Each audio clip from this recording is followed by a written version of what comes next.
Hello, I'm Reverend Rick, and it is my honor to be with you today. We really hope that this video is a blessing to you. And if it is, please consider making a donation. People watch our videos locally when they cannot necessarily come to church throughout the United States and the world. So please join us and click the link below and make a donation. Thank you, and let this be a blessing to you.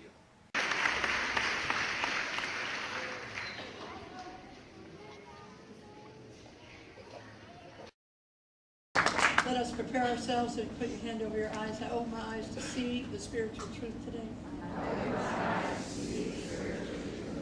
And over your ears, I open my ears to hear the spiritual truth today. And now over your heart, and just extend your arms. I open my heart to receive the spiritual truth today. The spiritual truth that I'm working with today is that you are a being of harmony. You are a harmonious being. You are not always a harmonious doing, but you are always a harmonious being. How am I so sure of that? Because harmony is simply another word for God. And God is everywhere we go inside of us. We are immersed in harmony. We are immersed in the presence of God in our life. When your kids don't come home some night till really late and you're just frantic, know that harmony is right where you are. When you're in the biggest battle with somebody in your life and you're saying things that are coming out of your mouth and you just, even if they're coming out, you know they shouldn't be coming out, harmony is right where you are. You're always a harmonious being. Our work is never to misunderstand the belief that it's God's job to show up in our lives. It's our job to recognize that God is showing up in our lives. It's our job to show up, to recognize that God is already there where we are. So much so that we see it as second nature, that we see harmony as second nature, so that we don't go so far into the conflict, so far into the rage, that we can't pull ourselves back before we say things that we wish we hadn't said, before we do things that we wish we hadn't done in our life. The title of my talk today is, Do You Need a Climate Change? It's based on the writings of Ernest Holmes, who says that each one of us have a climate that we take with us. We have a way of being that we take with us that will either bring people to us or repel people from us. And that way of being is called our climate. It's kind of like, he called it something else, I can't remember right now, but it's a climate that we want to pay attention to, and it moves through very many different ways in our life. So we're going to talk about this whole idea of a climate change in our life today. Sometimes the climate that we walk around with is kind of like a storm cloud. On those days where you're angry, I was in a storm cloud this week. Some of you might have been in a storm cloud also. That was the climate that I was walking around with, and it was repelling and bringing people, mostly repelling people from me, bringing a few colleagues toward me. Sometimes our climate is walking around, it's simply sunshine, we're bright, we're happy, sun is just flowing out of us. Sometimes our climate is rainy, rain is just flowing through our eyeballs all of the time. It's important. Why is it important for us to know what kind of climate it is that we have? Because our climate is what attracts people and repels people. So it's important that we're aware of what our climate is, especially in terms of relationships. Your climate will forecast the kind of relationship that you're having with people in your life at any given time. How does it feel for others to be on the other side of us? How does it feel for somebody to be on the other side of us? How does it feel for us to be on the inside of us? What kind of a climate do we have? So today I'm going to look at 3 climate influencers. 3 things that will influence the kind of climate that we walk around with in our life. And the first climate influencer I want to tackle is insecurity. Insecurity. We all know how hard it is to be on the other side of somebody who's insecure. Following an insecure boss is hard to do. Helping an insecure friend is hard to do. Loving an insecure beloved is hard to do. And we all know about insecurity because we all have pockets of it somewhere in our life. Either re-stimulated frequently by some comment that somebody makes, re-stimulated by a failure that we've had in the past, re-stimulated sometimes by that moment where we compare our body, we compare our finances, we compare our lodging to somebody else's body, lodging, or other things in our life. And when that happens, insecurity starts to set in. And when it sets in, it will develop a climate for you. And that climate will dictate how your relationships are going. It will affect it. Madison Avenue gets this, and they've turned our insecurity into their opportunity. And they do it very, very well in their life. You know, in order to sell a product now, you have to have an image of successful, beautiful, happy, rich people in order to sell that product. And the idea is, if I don't have that product, I can't look like any of those people in my life. You can do your own survey. There are some commercials that come out. I don't even really know what the product is. I just know that if I have the product, I'll be thinner, happier, prettier, younger, and blonder if I can just pull that product off. See, I find this interesting. Harvard University has a full semester of a class that deals just with this one concept. And the one concept is everybody has insecurity, and boosting insecurity is the answer to insecurity. Self-esteem is the answer to insecurity. So when I boost somebody's self-esteem, they are less insecure. Madison Avenue knows this, and they do it very well. My product is the best at boosting your self-esteem. A whole semester on this one concept that everybody has an insecurity, self-esteem is the answer to insecurity, and my product will boost your self-esteem. It's a powerful, powerful thing that we need to know, but here's why it doesn't work. In the end, Madison Avenue is working with the wrong side of your skin. It's working on what's out there. It's working on getting you more toys, getting you more lodging, improving your looks, whatever it is. You know what? Beautiful people are insecure. Successful people are insecure.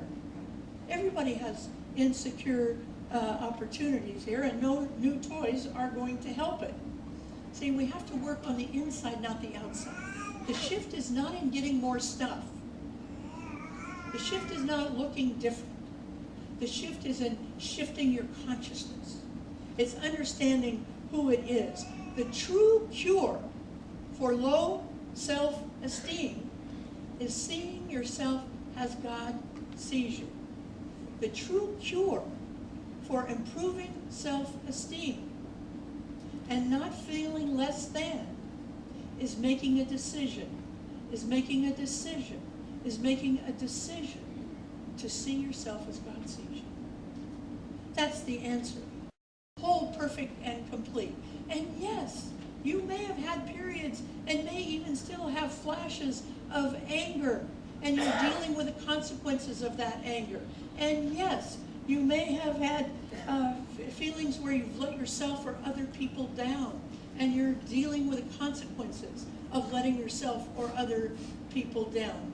And yes, you may not have reached your goal in the timeline you thought you should reach it, while other people are surpassing your goal, but it never means that you are not whole, perfect, and complete, and the sky's the limit in front of you.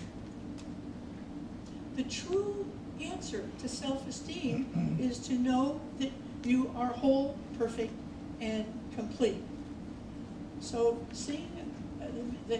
making the decision to see God as God see yourself as God sees you. And let me tell you something. God doesn't worry about looking in the rearview mirror. God doesn't worry about seeing yourself a minute ago, let alone a year ago, 5 years ago, 10 years ago. That's not what God is concerned about. It's right now. It's right now.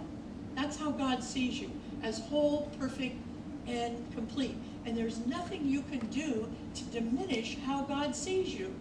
You are whole, perfect, and complete in this particular minute and all the minutes in the future and in the past, to be truthful.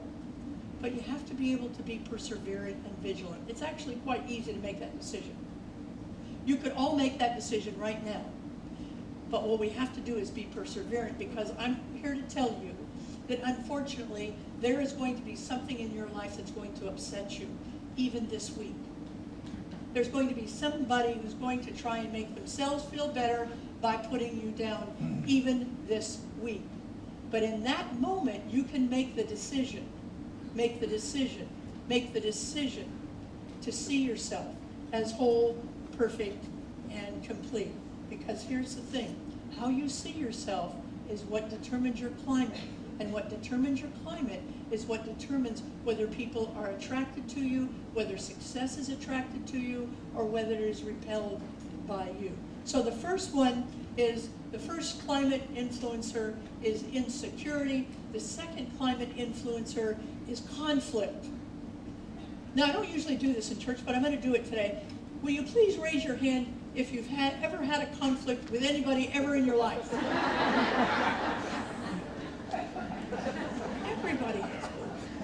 Everybody has conflict in our life. And when it's not dealt with, it causes a strain. It kind of flatlines your relationship. Here's what a conflict does that's unresolved. It separates people into their corners. It separates people into their corners. And corners is not the operative word here. Separation is the operative word. That's what happens when we are in unresolved conflict with somebody. You know, CSA is so unique in so many ways, and one of the ways it's the most unique is we ask people to look at spiritual teachings from both sides of the coin. So very often what I ask you to do in terms of conflict is what our founder teaches us: go above the fray, turn away from the howlers, don't get into conflict. Today, I'm going to ask you not to rise above conflict, but to embrace conflict in your life. See, because conflict happens when one or both people are on the precipice of a new growth, the precipice of a change. And like all change, all birth, a new idea wants to be birthed. And like all birth, there's some pain involved in birth. There's some pain involved in getting into conflict in our lives. See, relationships improve. Relationships improve when conflict is resolved, not ignored. If you don't get anything else this Sunday, get that. Relationships are improved when conflict is resolved and not ignored in our life. See, most of us avoid conflict not because we want to be spiritually superior. We avoid conflict because it's uncomfortable for us. We don't like it. And so we step back from it. Relationships are improved when conflict is dealt with, not avoided in our life. See, people fall into two categories where where conflict is concerned. There's the conflict enjoyers and the conflict avoiders. I was married for 10 years to a conflict enjoyer. She was an attorney, and she loved to argue. Now, she didn't do it meanly, but everything was an argument. Everything was an argument. Now, she was doing that because that was her way of dealing with things. I am more like the great theologian Michael Jackson. I'm more of a lover, not a fighter. And so I would run away from the conflict, partially because that's how my family dealt with conflict, and I didn't want to repeat my family, so I thought I'll just ignore it. We had to be able to come together in this, because in order for real relationship to thrive, we had to have conflict that wasn't ignored but was dealt with. You know, early on in my ministry, I had a couple come into my office for counseling. We'll call them Alice and Jane. Now, let me tell you, they've moved to, you don't know, don't sit there and try and figure out. You don't know. They moved away a long time ago. All right. So Alice was an insecure person, very insecure. And she hadn't learned yet that she could see herself as God sees her, whole, perfect, and complete. And so she thought she had to embellish her life all the time. Well, she got on a dating site because she wanted to have a partner, and she did like a lot of people do on dating sites, and that is to make stuff up. So on the dating site, she put that she was 30 years old, that she lived alone, she graduated from college. She put that there because she thought she needed to put that there in order to attract the kind of person that she wanted. The only thing true was that she was 30 years old. She was actually living with her parents to help her mother with her ailing father, and she was still working on her degree. Well, Jane read the thing on the dating site, and they got together. They fell madly in love. But of course, soon after they fell in love, she found out the truth. Jane found out the truth. She immediately forgave Alice for putting that on the dating site. But as we all would, she parked it in the back of her mind. This isn't exactly a truthful person. And then as their relationship began to bloom, they were very much in love, but every time there was a period of insecurity for Alice, she would start making stuff up that wasn't necessary because Jane was already in love with her. But she kept making stuff up and making stuff up. To Jane's credit, instead of running away and saying, you know what, I can't deal with all these lies, she stayed there and fought. See, sometimes when you're in a relationship, you have to fight in a relationship to fight for the relationship. And that's exactly what Jane did. She fought for Alice to become more truthful, to stop having lies of omission and embellishments in her life. And because of her courage, because she was willing to fight in the relationship, for the relationship, it stuck. Now, for those of you who are conflict enjoyers, do not go away from here and go home and tell your beloved, now I got to tell you everything that's wrong with you because my pastor, no, don't say that. Don't say that. We have to do it with kindness. We have to do it when it actually is happening. The final climate shifter I want to talk about, the final climate influencer I want to talk about today is the storm cloud. You know, all of us have a storm cloud. There are just times in our life when we have a storm cloud. We feel a little down. But if your storm cloud begins to be a season in your life, when you're becoming bitter, when you're becoming negative, where you're looking for the wrong people to do the wrong thing all the time, you need some help. You know, most of us in this room who have seen SNL have met Debbie Downer. Debbie Downer just finds everything wrong with everything. She goes to a party and she's finding wrong, and pretty soon the music comes on and it wah, wah, wah, wah. We don't even know what she's saying, but we know it's negative. All of us have a Debbie Downer or a Debbie Doug in our life. I call them the Eeyores of my life. We have to love them, but not let them influence us. And most importantly, we have to not become one of them. Because remember, that becomes a climate for us. And when that becomes a climate for us, it begins to affect all of our relationships. The antidote to bitterness, to negativity, to walking around in a storm cloud is hope.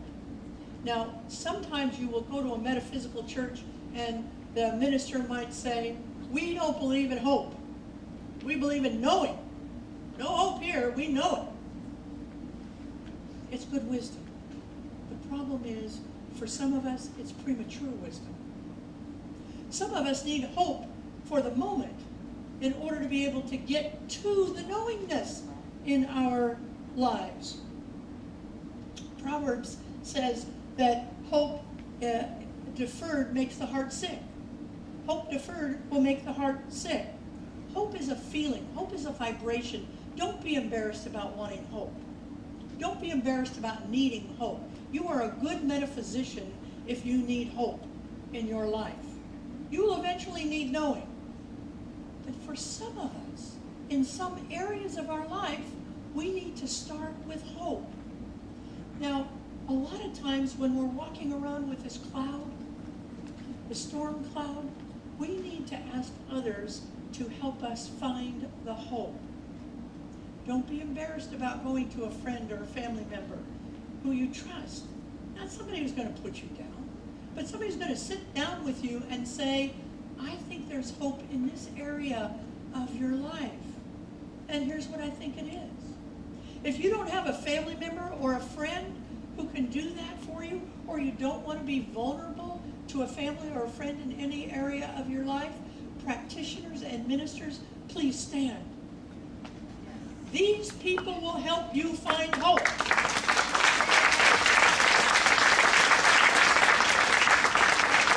And there's nobody in this church, no practitioner, no minister in this church who's going to say you shouldn't have hope. They're going to dig it out with you until you find it, and then you help you move into knowing it. Because you deserve a life fulfilled. You deserve a life in which you walk around with a climate of sunshine in your life. Not perky patty little sunshine, but deep sunshine that allows you to glow in your life. It allows you to shine your light upon others of pure love. Because that's what we do here. Let's take this message. There's only one power. It's the power of love, and it runs right through me. And really, I don't need to say anything more. I need to focus on that. I need to keep on that. I need to be persistent with that there's only love. It may look different. It may look different, but there's only love.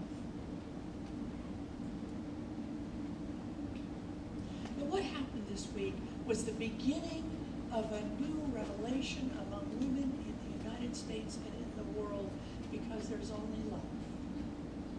I give thanks for that. I release this word into the law together with Sunday.